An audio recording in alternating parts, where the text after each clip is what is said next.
Hi friends, this is Poonam Kashyap. Welcome to history made simple. तो चलिए शुरू करते हैं वीडियो और देखते हैं पहला सवाल। दिल्ली सल्तनत में रहट किससे संबंधित था? ऑप्शन नंबर पहला है कर, दूसरा सिंचाई, तीसरा आवास और चौथा बधुआ मजदूरी। तो फ्रेंड्स, ये जो रहट है वो सिंचाई से संबंधित था, क्योंकि इसकी सहायता से जो है सिंचाई के लिए बहुत अधिक गहराई से भी पानी को निकाला जा सकता था। तो इसलिए हमारा ऑप्शन नंबर बी इस हिसाब से सही हो जाएगा। अगला देखते हैं। दिल्ली सल्तनत के शासक जवाबित का प्रयोग करते थे, यह किससे संबंधित था? ऑप्शन नंबर पहला भूमि की गुणवत्ता के आधार पर भू राजस्व की दर मापने वाला यंत्र, दूसरा उलेमाओं को दिया जाने वाला अतिरिक्त भुगतान, तीसरा इक्तादारों द्वारा दिया जाने वाला अतिरिक्त भुगतान और चौथा है राजकाज चलाने हेतु सुल्तान द्वारा बनाए गए विनियम। तो फ्रेंड्स, इसका सही आंसर हो जाएगा ऑप्शन नंबर डी, राजकाज चलाने हेतु सुल्तान द्वारा बनाए गए विनियम। चलिए अगला देखते हैं।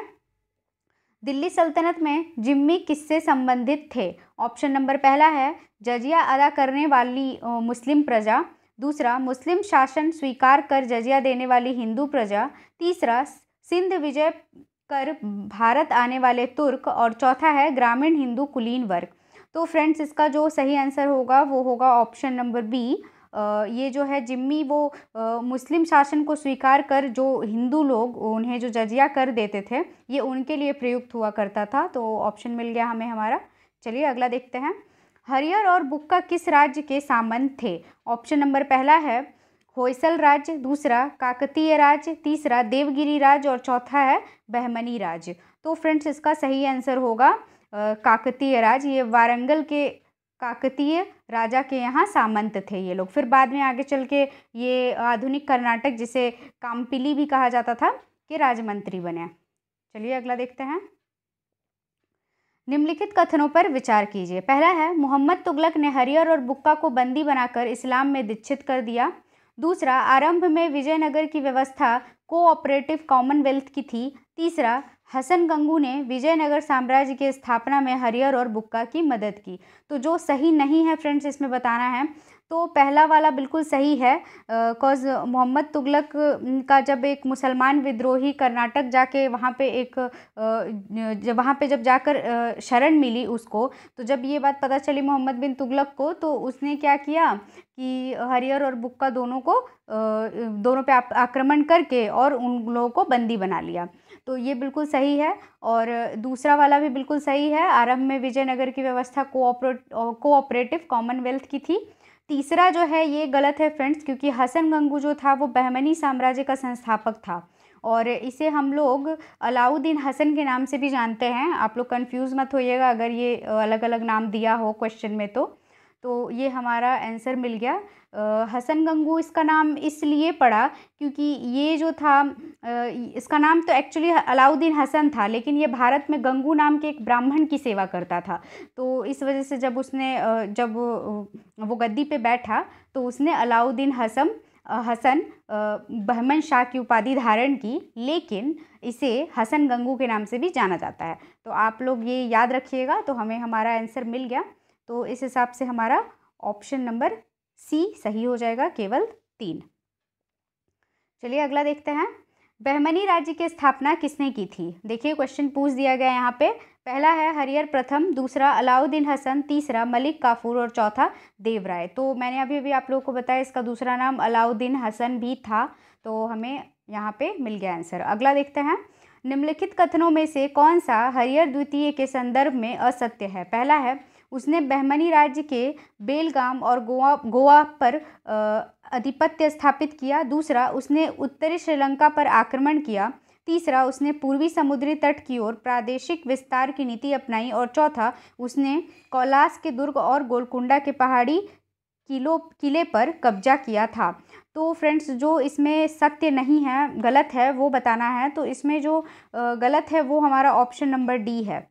कॉज ये गोलकुंडा के पहाड़ी के किले पे जो आक्रमण है और कब्जा है, ये उसने नहीं किया था, बल्कि हसन गंगू के उत्तराधिकारी ने किया था। तो याद रखिएगा आप लोग। उस टाइम पे जो है हरिहर द्वितीय जो है वो दक्षिण में ही व्यस्त था अपने कामों में। तो आप लोग कंफ्यूज मत होइएगा बिल्कुल भी। चलिए हमारा आंसर मिल गया। अगला, विजयनगर के किस शासक ने अपनी सेना को मजबूत बनाने के लिए अधिक मुसलमानों को भर्ती की थी? ऑप्शन नंबर पहला है देवराय प्रथम, दूसरा हरिहर द्वितीय, तीसरा देवराय द्वितीय और चौथा कृष्णदेव राय। तो फ्रेंड्स इसका सही आंसर हो जाएगा हमारा ऑप्शन नंबर सी, देवराय द्वितीय। इसका जो शासनकाल है वो 1422 से 1446 तक है। ये आप लोग नोट कर लीजिएगा।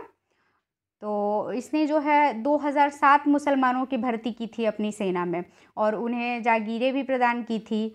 और जो हिंदू सिपाही और अफसर थे ये लोग उनसे धनुर्विद्या सीखने के लिए बाध्य थे, क्योंकि ऐसा आदेश था उसका। तो चलिए अगला देखते हैं। निम्नलिखित युग्मों पर विचार कीजिए। एक तरफ यात्री है, दूसरी तरफ देश दिए हुए हैं उनके। तो पहला है नूनीज फारस, दूसरा अब्दुल रज़ाक पुर्तगाली और तीसरा है निकोलो कॉन्टी इतालवी। तो फ्रेंड्स इसमें जो बिल्कुल सही है वो हमारा सिर्फ ऑप्शन नंबर 3 होगा, निकोलो कॉन्टी इतालवी। तो इस हिसाब से हमारा ऑप्शन नंबर डी सही हो जाएगा, केवल 3। और ये जो है नूनीज ये पुर्तगाली था। नूनीज जो है ये पुर्तगाली था और अब्दुल रज़ाक जो है वो फारस का था। तो ये थोड़ा उल्टा दिया हुआ था। चलिए अगला देख लेते हैं। फिरोज शाह बहमनी के संदर्भ में निम्न में से कौन सा कथन असत्य है? पहला है वह कई भाषाओं का ज्ञाता और सभी धर्मों के मूल सिद्धांतों का आदर करने वाला सुल्तान था। दूसरा, उसने दौलताबाद के निकट एक वेधशाला बनवाई। तीसरा, उसने अपने प्रशासन में हिंदुओं को उच्च पद प्रदान किए। और चौथा, वह भारत में अफगान शासन स्थापित करना चाहता था। तो फ्रेंड्स इसमें जो गलत है वो ऑफकोर्स हमारा ऑप्शन नंबर डी हो जाएगा कि वह भारत में अफगान शासन स्थापित करना चाहता था। तो फ्रेंड्स आपको वीडियो कैसी लगी मुझे कमेंट करके ज़रूर बताइएगा और अपनी राय भी ज़रूर दीजिएगा कमेंट में। तो अगर वीडियो पसंद आई है तो लाइक कीजिए, शेयर कीजिए और अगर आप मेरे चैनल पर नए हो तो चैनल को सब्सक्राइब ज़रूर कीजिए। तो फ्रेंड्स मिलते हैं हमारे नेक्स्ट वीडियो में। Till then tata, bye bye, take care.